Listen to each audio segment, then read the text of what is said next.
Well, who is this Christian fellow and why should I trust him? Does he even know what he's talking about? Well, thank you for asking, skeptical British person, but yes, my name is Christian. I've been making videos for about 2.5 years. It started off with very simple beginnings. I bought a GoPro, started traveling across Southeast Asia, and today it has ramped up into a full one-man production shoot and into becoming my full-time job. I have 2 massive backpacks with about 5 different cameras in them, all of them accomplishing different things, and my main vlog camera these days is a 1DX Mark II.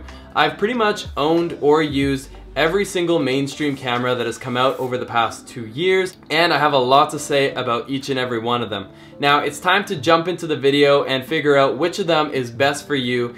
Each and every single one of the pieces of equipment you will see in this video, whether it be a camera lens or a camera or a drone, it's all going to be linked down below. So check out the Amazon links, that's where I buy all my camera gear. And it's the best way to support this channel because Amazon gives me a very tiny kickback, which allows me to keep making more videos like this. And you pay the exact same lowest market price, so it's a win-win.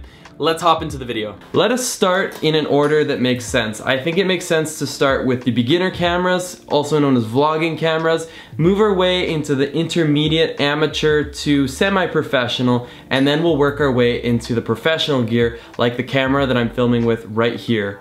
After that, we'll go into drones, accessories, backpacks, and laptops. I think that's everything. It's probably gonna be more, but let's just call it miscellaneous by the end of it. Starting with beginner cameras, there's one that I absolutely love, and I would say that 50% of you right now who are watching this, you should just go out there and buy an incredible point and shoot, and that is the G7X. It's amazing, it fits in your pocket, has a fold out screen so you can see yourself, take awesome selfies or vlog, whatever you're using it for, has great audio.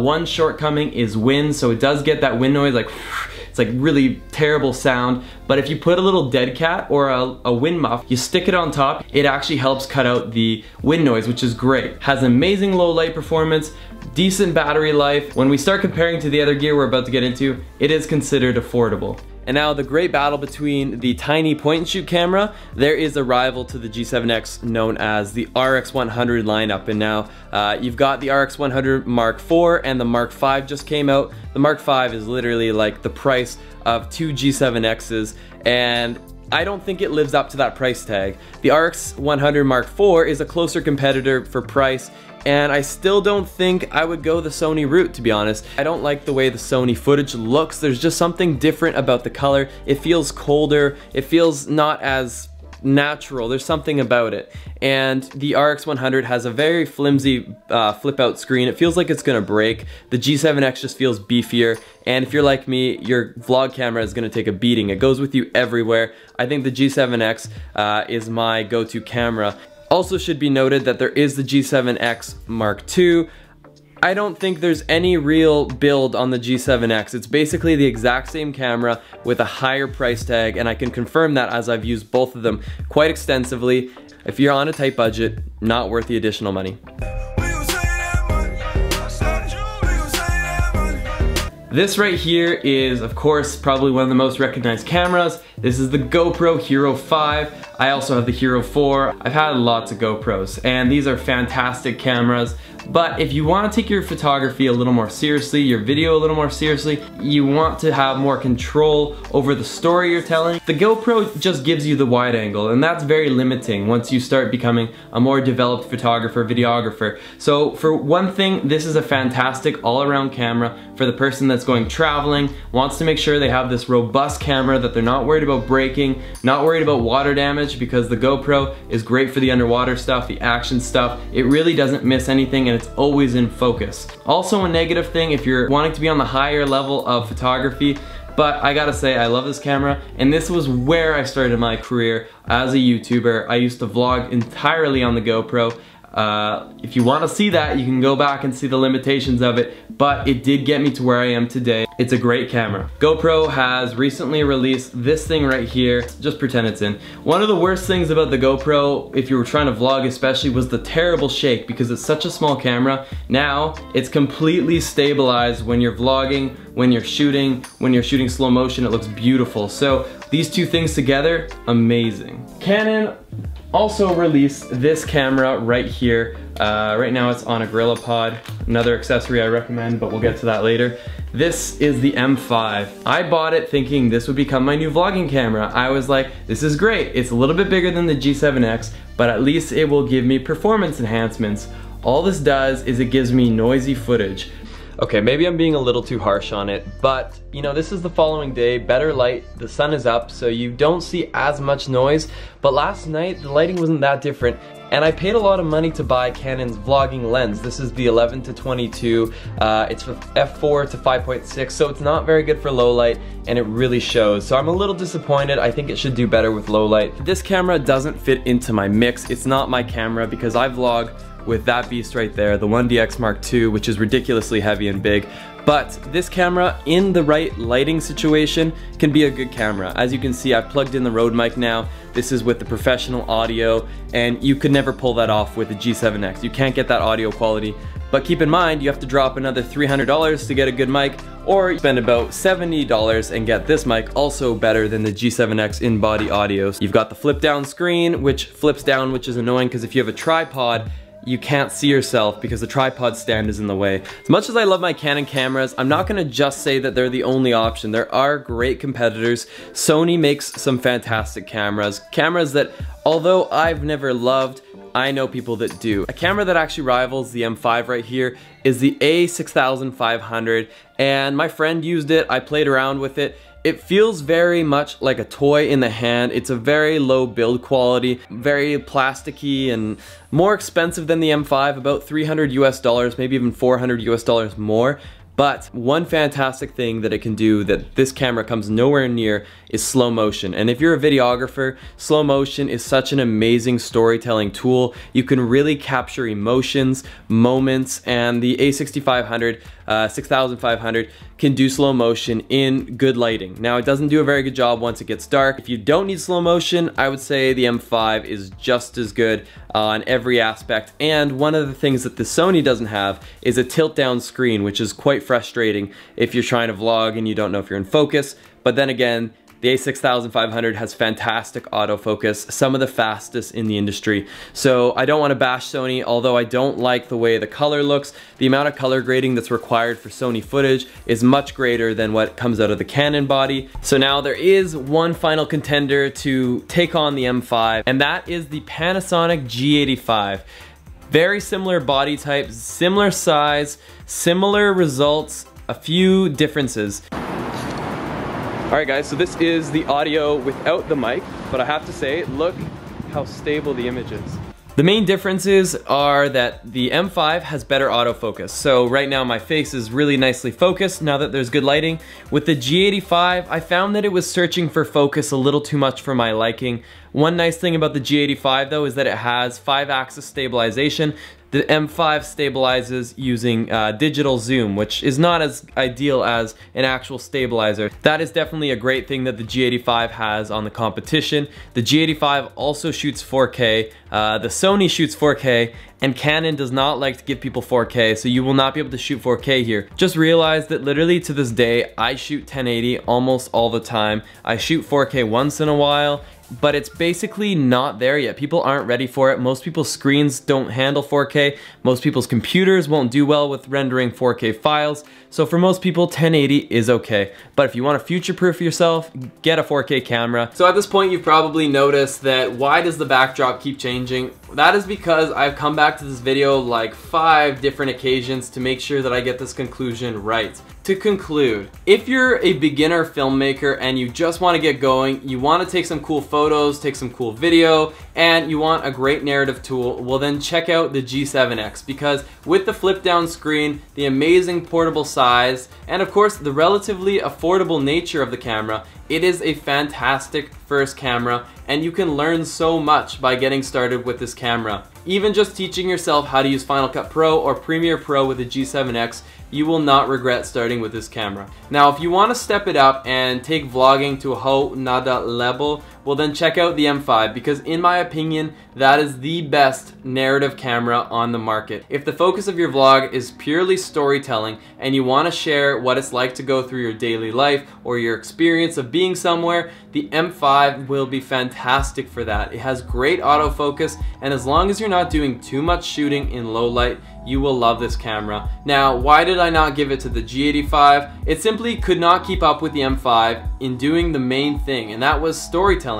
Because everything was always soft focus or searching for focus, it was very distracting from storytelling, and that's why I gave it to the M5. Now, if you're somebody who wants to vlog, but you also really are interested in creating those cinematic looks, you know, shooting slow motion, somebody doing a backflip off a cliff, well then check out the A6500, because that will probably edge out the M5 if you're really focusing on cinematics. But if your narrative and your storytelling is the focus, the M5, in my opinion, does the best job out of all three of the cameras we've gone over in that intermediate vlog camera category. A little footnote I will put over the A6500 is that if you don't ever plan to have the camera within arm's reach facing towards yourself, if you're not planning to vlog with it, then I'm gonna point you to the next camera, because the next camera might even be a little bit cheaper and is superior in just about every single way, as long as you don't plan to vlog with it.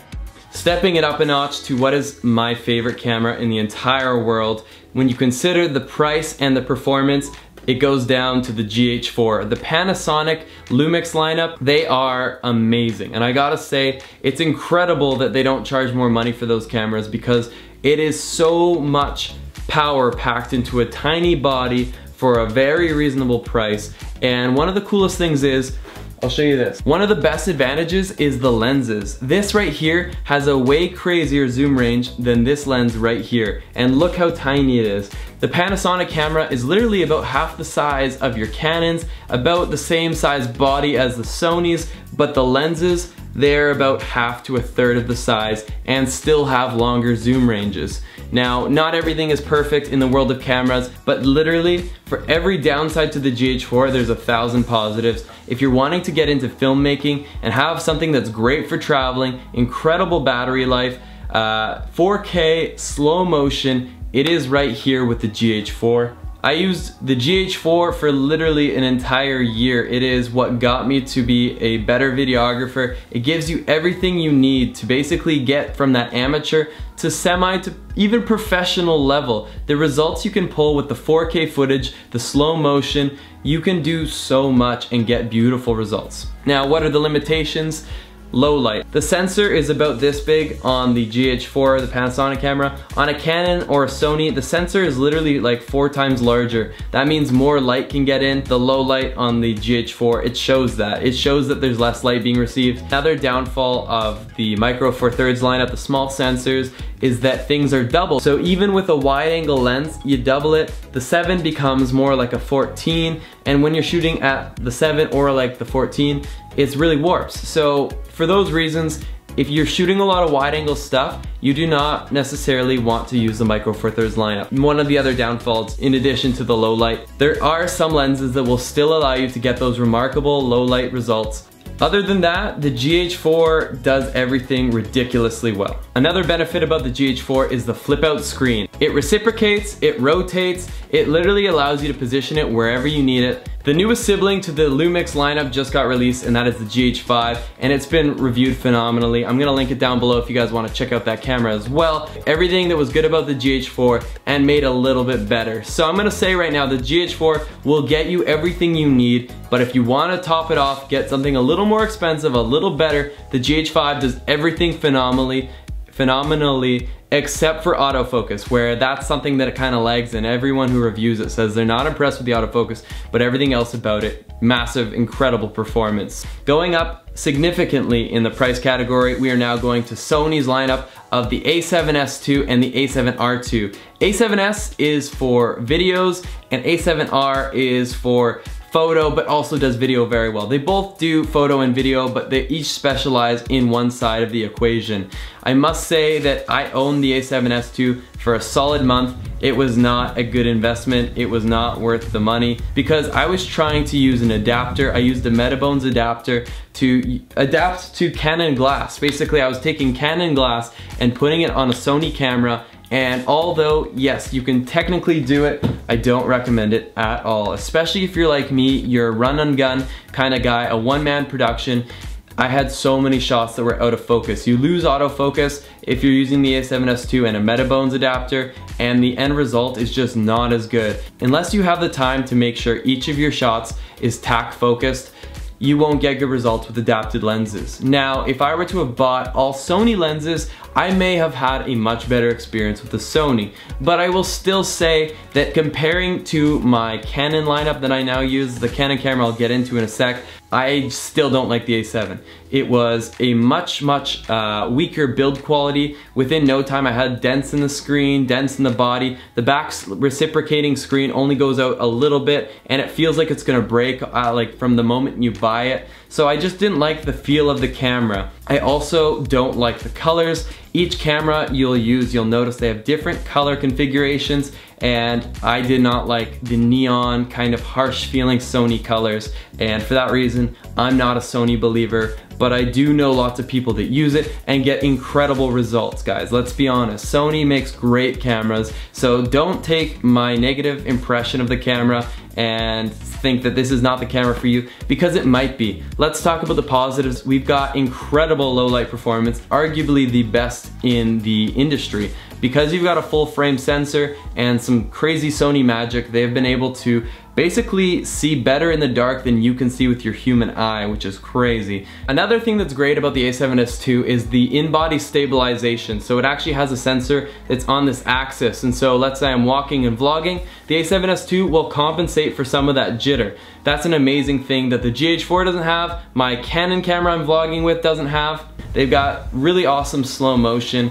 Another thing I didn't like about it though was it cropped on me, so 50% crop. If this is the frame when you're shooting 1080p, this becomes the frame when you're shooting with slow motion. Your image becomes literally twice the zoom, which is, you know, might be nice if you're shooting slow motion of something far away, but for everything else, it is annoying. It really limits the amount of moments that you can capture because half of them become too close to you when you start shooting in slow motion. Another issue with the Sony cameras is that I constantly got dust on the sensor. With the smaller body, you don't have any protection, and basically anything that gets on the lens easily gets on the sensor, and then it shows up in your image, and sometimes you're shooting amazing and important stuff, and then you go look at it that night and there was this black little speck on it the entire time. There's nothing worse than that happening. Maybe it's me being careless, but it is much more prone to happen than, for example, on my Canon camera where it never happens. Great slow motion, but at the same time, the crop sucked. With the A7R II, this is a great camera, does not do slow motion, amazing photos, like some of the best photos as far as the pixels, and it does really great 4K video. So for someone who wants a hybrid between video and photo, look at the A7R II. For someone who really wants that slow motion, some other video benefits, A7S II, still a great camera, not my favorite.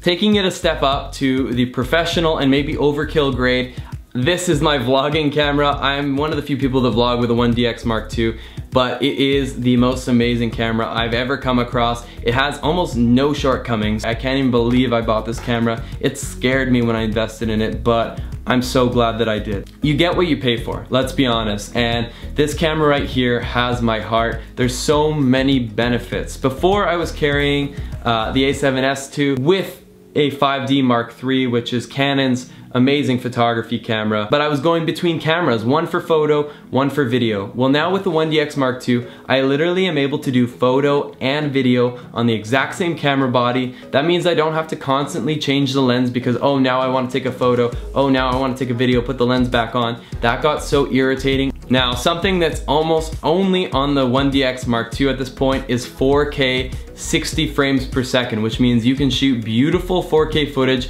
and even slow it down to half the speed because you've got those extra frames. There is a downside, and that is file sizes. I'm gonna get into that in a sec. But if you shoot the 4K 60 and look at it, it is just like, it basically becomes real life. It's just way too high quality. It's beautiful, and it's an amazing option to have if you're in that professional videography level. Some of the things I love about my 1DX is the slow motion. 120 frames per second, just like the Sony A7S II, but with no crop factor. I use so much slow motion, and so for me, that was one of the best things about this camera. Another amazing thing is the photos. There's something about Canon photos, And that will lead me to one more camera I'll talk about in a sec that's for those who are photography users and not so much worried about the video. It can shoot 16 photos in 1 second, extremely overkill, and I almost never need it. But when I do need it, let's say I'm shooting my friend who's jumping off a bridge.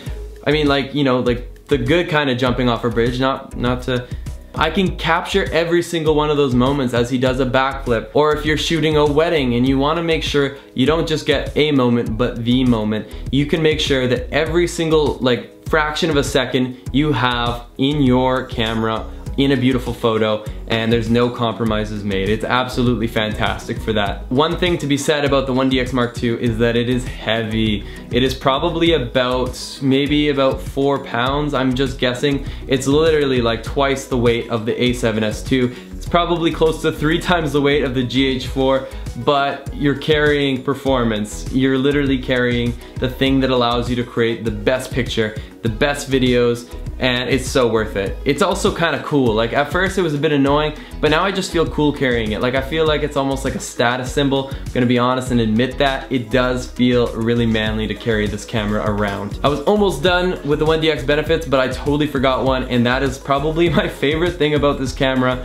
That is the autofocus. I can use the touchscreen on the back of the camera, which by the way, there's no touchscreen on the A7S II. There is a touchscreen on the GH4, which is fantastic. The 1DX, you touch on the back screen and you tap on the subject, it beautifully rolls into focus. It doesn't just go ding and into focus, it actually gives you like a smooth roll into focus, which is such a beautiful effect, especially when you're shooting slow motion. The look of like something being out of focus and then slowly going in is just fantastic, and you really can't get that on pretty much any other camera below this price range. So I'm so in love with that feature. The focus on the camera is insane. I could click on something that's like literally 100 meters away, tap on the screen, and that thing could start running around and it will have a little square and it will track that item. It'll track that object. I am getting so many shots that I would have otherwise missed with my A7S II. Even my GH4, the autofocus does not even come close to what I can do with this 1DX. So for so many reasons, this is my camera. With everything, there are downsides. Give me a second to think about the downsides of this camera. Okay, if you're hiking, it's hella heavy. That's a downside. It doesn't have a flip out screen, which the GH4 has an amazing flip out screen. A7S II has a decent flip out half screen. It's expensive AF. This is a downside about the Canon 1DX.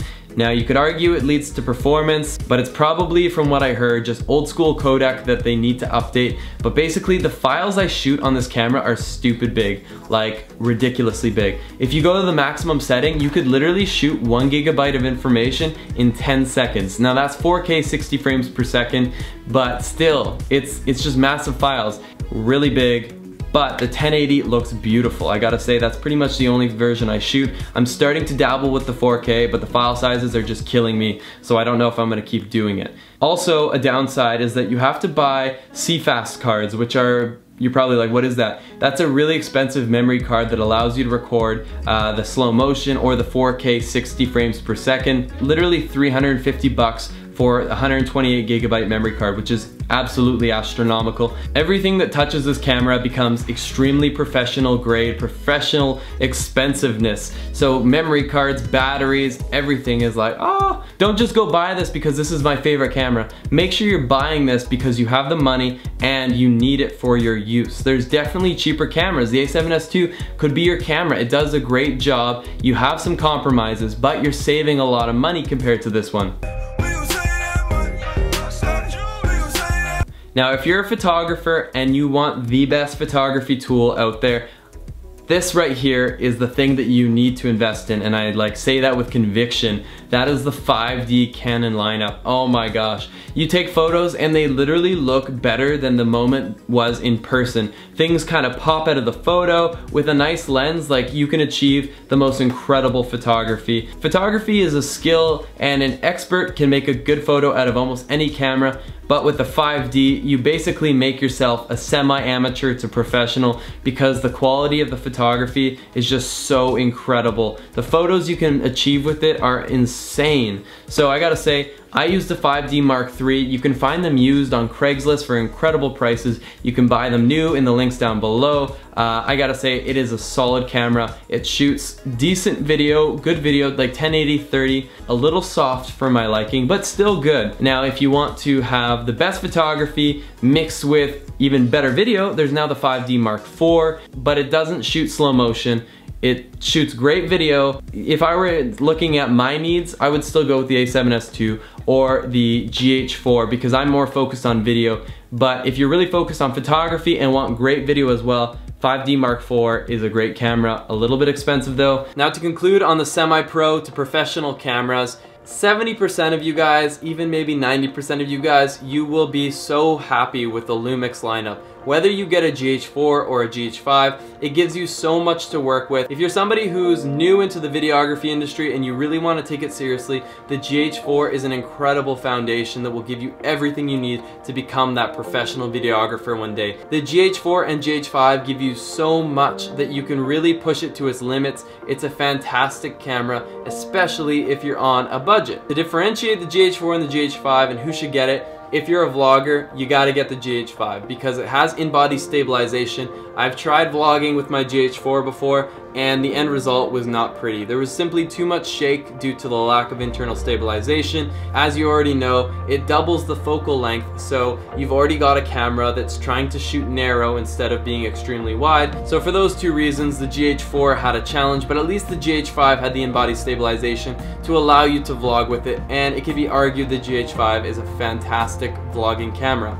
Now if you're on a tight budget but you really want to get going with a beautiful cinematic camera, the GH4. If you have a little bit more money, then go for the GH5. I hate to give the A7S II no love, but I just can't back it up, especially now that the GH5 just got released and it's kind of like infringing in its territory and, in my opinion, being superior in most ways. So the A7S II is for somebody who really needs that low light. Maybe you shoot weddings in dim environments and it's important to you to get a low light setup. But it should also be noted that the GH4 and the GH5 can be equipped with a speed booster and a Sigma 18-35 lens 1.8, and you've all of a sudden got a fantastic low light performer. Now it will never be as good as the A7S II, but definitely passable even on the professional level. So again, I would almost steer everyone to the Lumix lineup unless you've got a big budget. If you've got a big budget, I'm gonna steer you to the very camera that I use, and that is the 1DX Mark II, my favorite camera of all time. Now my favorite camera, considering money, is the GH4, but my favorite camera of all time is the 1DX Mark II. If you've got the big budget that allows you to buy the camera, the lenses, the memory cards, the everything that touches that expensive camera ecosystem, 1DX does fantastic video, photo, all in the same body. It does incredible high frame rates for slow motion video, for action sports. It does pretty much everything you could possibly need from it. And as long as you're willing to deal with large file sizes and high costs, you will absolutely love that camera. You'll also get pretty jacked because you have to carry around like an 8-pound camera once you have a full frame lens on it and like a Rode mic. For the GH4, you've got this lens right here. This is what I started my YouTube career on, and it's a fantastic all-around lens. This is the 14-140, but with the GH4, without going into too much detail, you basically take the lens and you double it. This becomes a 28-280. Think about that for a second. A 28 is like pretty wide, and a 280 is like crazy zoom, like even more zoomed in than this, like a full third more zoom than this, which is just insane. So this lens is amazing. The only shortcomings is low light. You don't get the best low light with this, and it's a variable aperture, so if you're zooming out, it actually increases the aperture, which means you get kind of this weird effect where it becomes darker as you zoom out. So that's not great, especially if you're trying to do professional stuff, but that's not to say there's not professional lenses for the GH4. I have a 45mm 1.8 Olympus, and this is like my favorite cinematic lens for the GH4. You get incredible background blur, subject isolation, and it is tack sharp. I love that lens. It is one of the most well-reviewed lenses for the Micro Four Thirds lineup. So whether you're using a Panasonic or an Olympus camera, it is amazing. Also Fujifilm can use it, I believe. I also have this last lens here for my GH4, and this is the 7-14 lens. It is expensive, and I like it. But at the same time, if you use the 7, things become a little bit warped in the corners, which is not ideal. If you shoot around the 10, you get still pretty wide angle and you lose the warping. But at the same time, you know, you spend a lot of money for this lens. It's not cheap. This is one of their high-end ones. But for those of you that chose the GH4, a great wide angle lens as long as you can afford it. So now let's get into the full frame lenses. And the first thing that needs to be addressed is that because of the bigger sensor size, you're dealing with a much bigger lens, especially when you compare it to the GH4 Micro Four Thirds lenses. This right here is the 24-70, and for me, I would say that that is like, if you're just gonna buy one lens, that is the lens to buy because it gives you everything from the wide to a pretty zoomed in shot. So this, if you're just gonna use one lens, this would be the one I would bring with me. I have the 2.8, it's more expensive, but it's beautiful for low light. It's very, very sharp, great subject isolation, great bokeh, the nice background blurring effect when you've got, you know, just the one thing in focus and the things behind them are out of focus. That's achieved with lower aperture, and this being an f2.8, you get really, really good background blur. Now, the downside is you have to carry this around. It's heavy, it takes up a lot of room in your bag, and the price tag associated with it makes you question your life. Now, if you're a vlogger like myself, this would be my #1 recommendation. This is the 16-35 lens. It is the really nice wide angle shot. It's also a 2.8, but if you guys are looking to save money, consider the f4. It's not gonna be as good for low light, you won't get the same background blur, but you will save money. And that's a fantastic lens right there. It allows me to vlog with my 1DX, which looks absolutely ridiculous. It's like altogether about an 8-pound setup that I'm carrying above my head. I look like a pretty big fool sometimes. So that for me is my #1 lens, but you know, I would probably say that could be your #2 lens after getting a 24-70, or if you're looking for your #2 lens, this should be it. This is the Sigma 35 1.4 aperture. Going back to the benefits of low aperture, you get insane background blur. Like I'm talking just extreme subject isolation. You could take this mug here and get the top of the mug in focus and then have the bottom of the mug completely but very beautifully out of focus. And that's an incredible benefit. You get to tell stories with that kind of thing.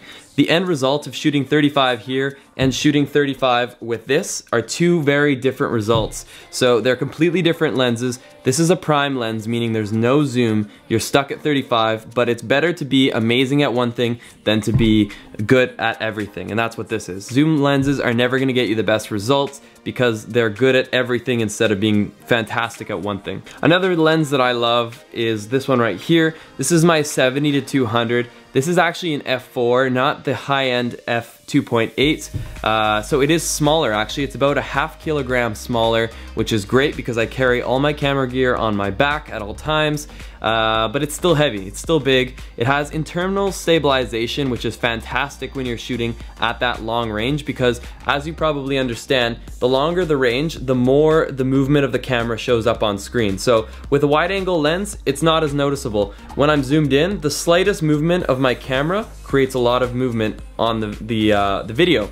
So the IS, the internal stabilization, really helps with the natural jitter that happens in your hand. So I really recommend getting IS with a long lens. This could be a third addition to your lens kit.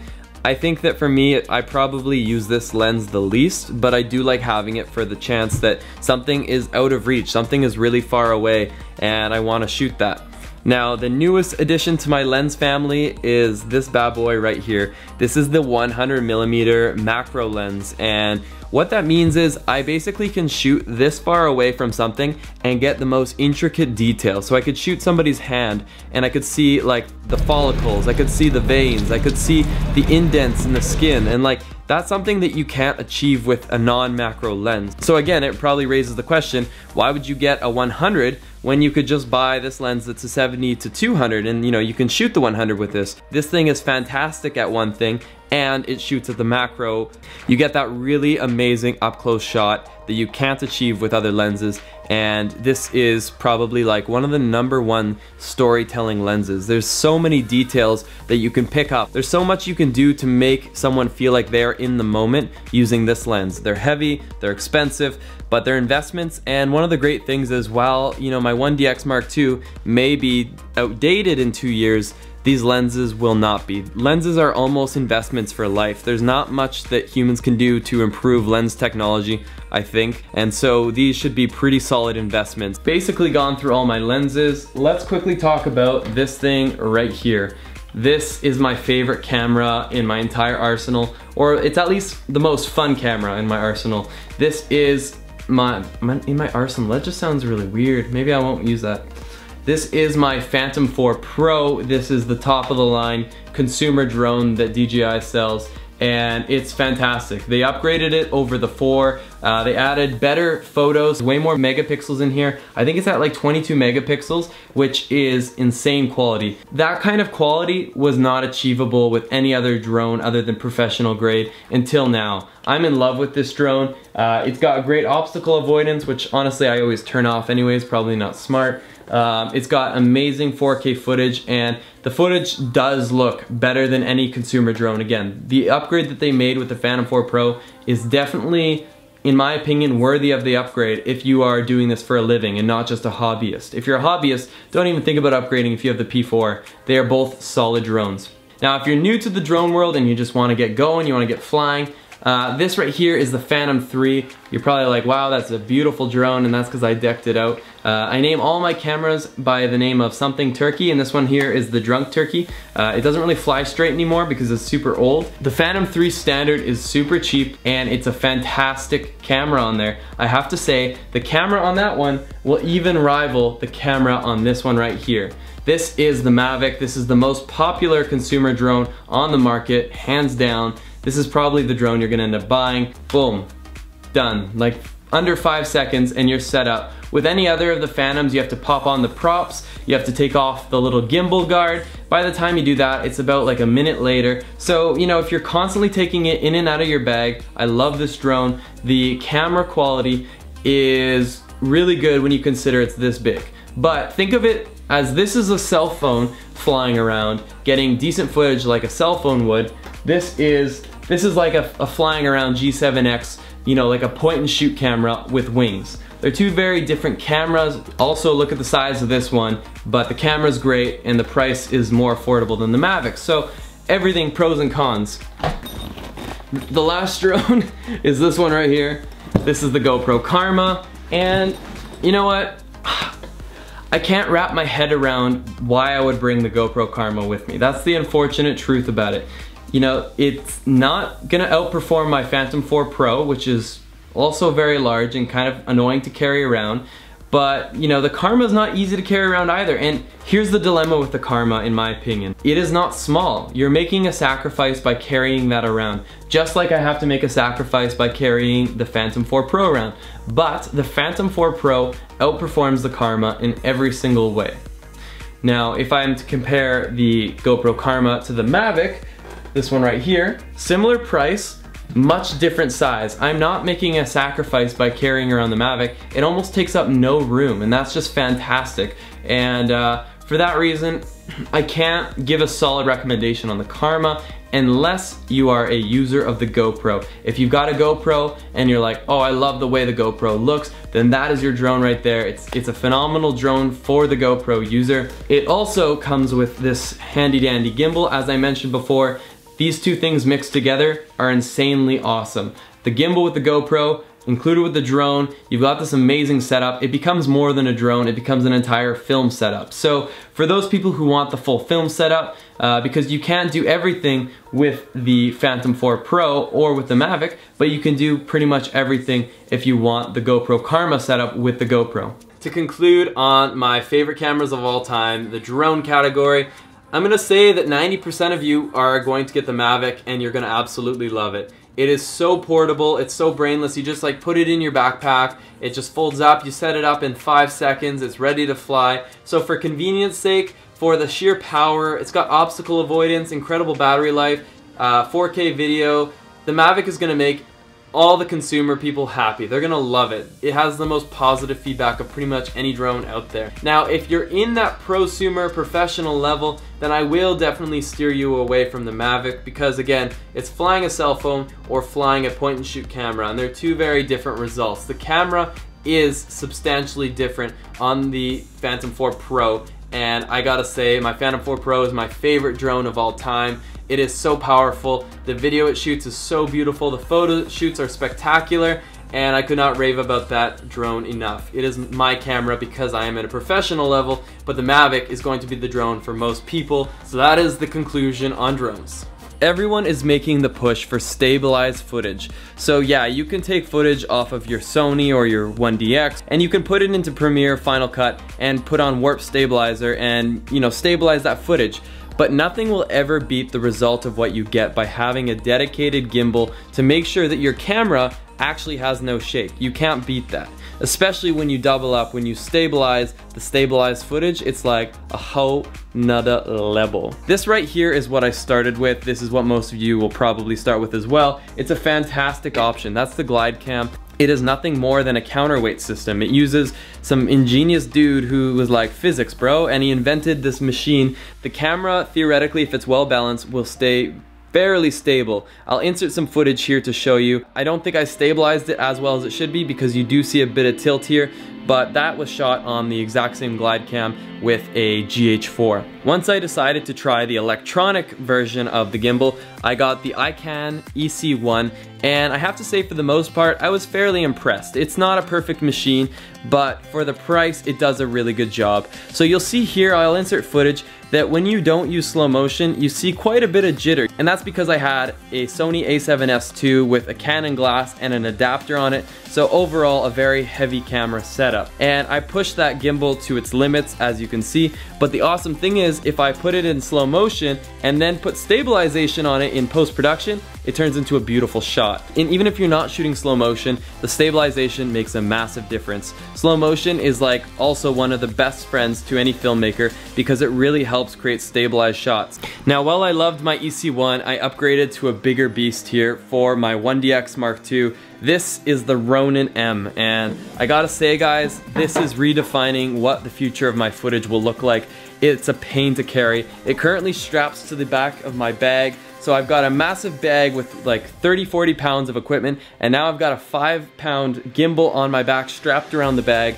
If I get caught in a rainstorm, I literally don't know what I will do. The results, when you set up your camera on there, mwah. I have this camera right here all set up on there, and it is beautiful. And my last gimbal, as I showed you, I've got the GoPro Karma Grip, which is, you know, exclusively for the GoPro, but definitely a great stabilizing solution that's not that big, which is fantastic. Now, to conclude on gimbals, something that is annoying to carry around, but so worth it when you get home and watch the shot. I have to say that if you are new to making videos or you're on a budget, go buy a Glide Cam because you will be so glad you did. It accomplishes amazing things for a very limited price, and if you're somebody who has the bigger budget and you want to get the best result, well, I'm gonna say that yes, the iCan can do a good job, but you've already invested enough money, you're clearly willing to go the extra mile to get the shot, so why not have the best setup? The Ronin M is hands down the best gimbal, and it will do a fantastic job for your needs. Somebody's playing the harmonica in the background right now, so I hope that didn't ruin the shot. But get the Ronin M if you have the budget and you're willing to carry it around because it is so worth it. As I've matured in my videography career, I've learned the importance of having high quality audio, and that's why I invested in getting a Rode mic. I've got the Video Mic Pro, and it's fantastic, as you can probably hear for yourself. That requires an extra battery that you plug into it, which can be a little bit annoying, but it's got great battery life. You don't have to change it very often. But for the moments where I'm caught in the middle of, you know, Indonesia or on a pirate ship in the middle of the Atlantic Ocean and I don't have that battery, I carry this with me. This is the VidMic Micro Pro, I believe. It's gonna be linked down below. Both microphones are there, but this is also a fantastic backup. Arguably, the most important tool is the one that allows me to carry everything with me as I travel around the world.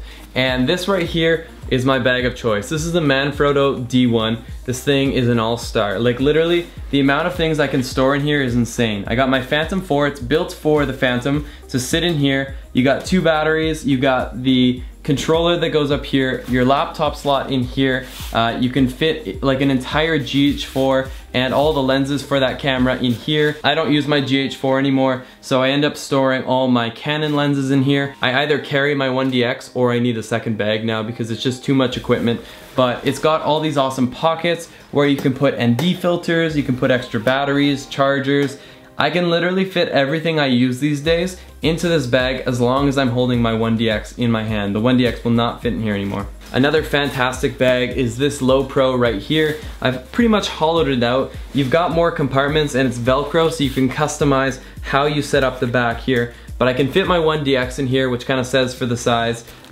You can fit a 5D, a A7S, whatever you want in here, no problem. And pretty much all your lenses. So let's say you just wanted a backpack to carry all your lenses and, you know, valuable camera. This one's fantastic. It opens from the back, which means nobody can get into your camera compartment. So that's great for theft reasons. It also has some pretty nifty compartments for SD cards and ND filters and a little front compartment. But for my needs with the drone, the Manfrotto D1 is the bag for me. As for tripod, I'm using a Manfrotto tripod. This right here, I don't even remember what the model is, but it's fantastic. I dropped it once going like 60 kilometers an hour on a scooter. It survived it. They're built tough and they're very lightweight. They're all aluminum, and so you can throw it on the back of your Manfrotto D1 bag with the little clip, and it just suspends from the back of the bag. And my favorite thing is that it's got a little quick mount. Basically, I just fasten a little tiny quick release mount to the bottom of my camera, and with the flick of a switch, I can take it on and off the tripod, which is fantastic for, again, run and gun, the kind of thing where you're always in a rush to get the shot. It's of course not the most versatile tripod of all time. There's definitely better built tripods for getting the shot. Now let's talk about how I store this ridiculous amount of information, the footage that I shoot on a nearly daily basis. I use Seagate hard drives. They have, knock on wood, there's no wood around me, they have never let me down. 2.5 years of just uploading like terabytes upon terabytes upon terabytes. I have probably about maybe 20 to 30 terabytes in my house, and none of them have ever crashed on me. So I hope it stays that way. That would be a total disaster. I do double backups with another bigger Seagate that's an 8 terabyte one. You have to plug it into a wall. But when you're on the road, these 4 terabytes and even the 2 terabytes are great options. They're quite affordable, and they just do a great job. They're fast. Another hard drive that I've been using recently, but not using enough considering the price, is this 1 terabyte Samsung hard drive. If you're just needing one hard drive that does everything, this is it right here. You have way less risk of losing your files because there's no moving internal parts. If it falls off the table, hits the ground, you probably don't have to worry about it. Whereas the Seagates, they've got a little hard drive in there. If that part breaks, you could corrupt it and never see those files again. The Samsung, it's a solid state. There's nothing that could theoretically break inside of it, and so way more reliable, much faster transfer speeds as well, which is great, especially if you're working with video files. The downside, of course, the price. Also, it's smaller too, which is great. It can fit in your pocket. What do I use for editing? Well, right behind me here, I have the brand new, like spec'd out 2016 MacBook Pro. Basically the newest and the greatest that you can get. It's the 15-inch, and you know what? I love it, but it's not as good as it should have been for the amount I invested in it. I spent about $4,000 on this laptop. My other laptop is currently worth about $1,500 on, like, you know, the secondhand market. And my secondhand computer that's worth $1,500 versus the $4,000, they're almost comparable in performance. And if you're curious what laptop that is a 2014 top of the line 15-inch MacBook Pro. I highly recommend that if you're getting into filming, you're taking it seriously, you're working with a little bit of 4K footage, but nothing too heavy, and like 1080, no problem, it'll do it, no problem. The 2014 MacBook Pro 15-inch, all spec'd out, and of course anything newer than that will do a crazy good job. You don't need to go buy the latest and greatest because unfortunately it's just not as great as it should be. With that being said, I use it every single day, so I was okay with the investment. I could have returned it, I still probably could, but I'm gonna keep it because I use it every day. So even if it sheds a little bit of time on the export or the rendering, it's worth it in my eyes. Eventually it'll pay itself back, maybe. Behind me, I've got this incredible LG 28-inch LCD. It's fantastic for the rare occasion when I'm at home. This has become my little office space, and it gives me the ability to do the dual screen. Fantastic when I'm editing with Final Cut Pro. Final Cut is my editing software of choice. I highly recommend it. It can do so much. For the people who say that, oh, you know, Final Cut's for beginners and amateurs, they're wrong. There's so much stuff that you can do with the software. I recently tried Premiere out, and I gotta say that, yeah, I understand the benefits of Premiere for the people who are making really, you know, cinematic 1-minute segments where they use After Effects and all sorts of other things. For someone like me who's making videos on a daily basis, Final Cut is more efficient, it's faster, and the export time, especially if you're using an Apple laptop, it's just, they work better together. So I'm gonna stick with Final Cut till the day I die, I think. I wanted to say one more time that if you guys are thinking of buying a camera after watching this video, everything will be linked down below. Amazon is my choice way to buy all my camera gear. They're so good, they fulfill every single order extremely quickly. No questions asked. If something goes wrong, they will refund you or they will send you a new product. These are things that you must buy on Amazon. Batteries, ND filters, and UV filters. Those little accessories that retailers like to charge an arm and a leg for. This in store, if I were to go to Best Buy, this would have been like $50 for a battery. On Amazon, I can get 2 of them with this third-party charger that allows me to dual charge, literally both batteries, just like this here. Is gonna cost you about $20 and you get way more value. Wasabi Power, if you have the option, I recommend it. I've been buying Wasabi Power for all my cameras, from Canon to GH4 with the Panasonic to the Sony, and I love it. With the ND filters, same story. You can save a lot of money by buying these little lens filters, even lens caps. Those are the areas where you get the best savings, are those little tiny accessories. If you're looking at drones, check out Sandmark filters. I've got it all linked down below. The filters are fantastic, especially if you're using the Mavic, because the Mavic sensor is very tiny. It's not very good in highlight situations. So when it's super bright outside, it is really quick to blow out. And that's where these little filters will help. They reduce the amount of light that hits the sensor. It's a fantastic way to get the best image, and same thing goes for the Phantom 4 Pro. I've flown it before without filters, and I gotta say, it still gets great results, but you've clearly gone the extra step to get great images by buying the Phantom 4 Pro. You might as well go the extra mile and make sure you get the best image. Assuming you're still here, I'll throw a few more accessories that you may want to hear about.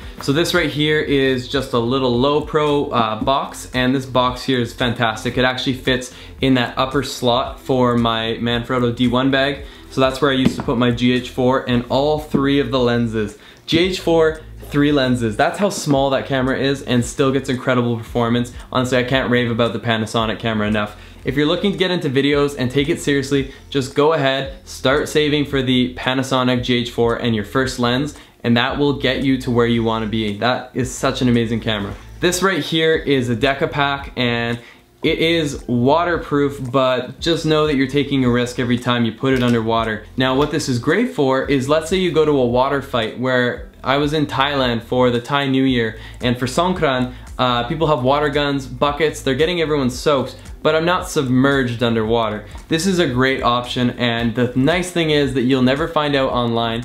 Literally, I had to find out by just buying it, is that yes, you can fit the 1DX Mark II in here. You have to basically take off the lens, put the body in, attach the lens through here, but it does fit. It's really great, especially because buying a waterproofing solution for the 1DX Mark II is literally about $2 grand. These right here are my newest purchase, and I believe I found the best Bluetooth in-ear headphones on the market. These are the Beats X, and I'm in love with them. They're really lightweight. They work well while jogging, while doing work. The bass is great, the treble's fantastic, and the battery life is 8 hours, which is like pretty unheard of for such tiny headphones. I'm usually a Bose earphone kind of guy. That's what I use for my in-ear phones when I'm using an auxiliary cord, but Bose is kind of lagging right now on the Bluetooth ones. This accessory right here is my multi-prong adapter to allow me to plug things into my brand new MacBook. As you guys know, they moved away from USB and moved towards USB-C. So that is a Satichi adapter. It's great because it's got like 3 USB ports, has a micro SD, an SD port, and an HDMI port. It's right now powering 2 hard drives and the external monitor, which is a bit reckless because I'm gonna tell you why. As much as it's nice to have these many ports, if you use too many of them, you get little surges, and if you have your hard drive plugged into there, a surge is terrible. If you end up like losing power to your hard drive while it's plugged in, you could actually corrupt the entire hard drive and lose everything on there. Buy this, but with caution. Don't plug things that are super important into it in masses. It can definitely handle 2 or maybe 3 at most things to power, but as soon as you start pushing it, it does lose power every now and then, and it could cost you big if you have your hard drive plugged in. A little hack for when I'm doing my voiceovers for videos is I bought this wire, and this wire actually allows me to plug any of my microphones into my iPhone, and I can do voice recordings using the Voice Notes app, and then I can airdrop it to my laptop and then just drag it into Final Cut. So this wire here was like 10 bucks, and now I can do voiceovers from my phone using microphones I'm carrying around anyways. It's definitely not as high quality as when plugged into the camera. I think maybe it's because it doesn't get enough power, I'm not too sure, but it does a really good job and definitely passable for projects that are not, you know, the cream of the crop videos. So this part right here is a part you shouldn't need, but if you use Canon, you unfortunately do. Canon, as much as they make great cameras, they lack certain features that you would assume are basic, and the time-lapse function is one of them. Now, this is an intervalometer. It's a remote that you basically have to plug into the side of your Canon camera to start the time-lapse. Again, it seems a little like archaic to have to use this, but you do. Amazon has them for like literally 1/10 of the price of what Canon sells them for, so I do recommend them. This one right here is wireless, which is fantastic. I can trigger the camera. It doesn't even have to be a time lapse. It could be like, oh, I'm gonna go climb this cliff, set up the tripod, and then take a photo with the click of a button.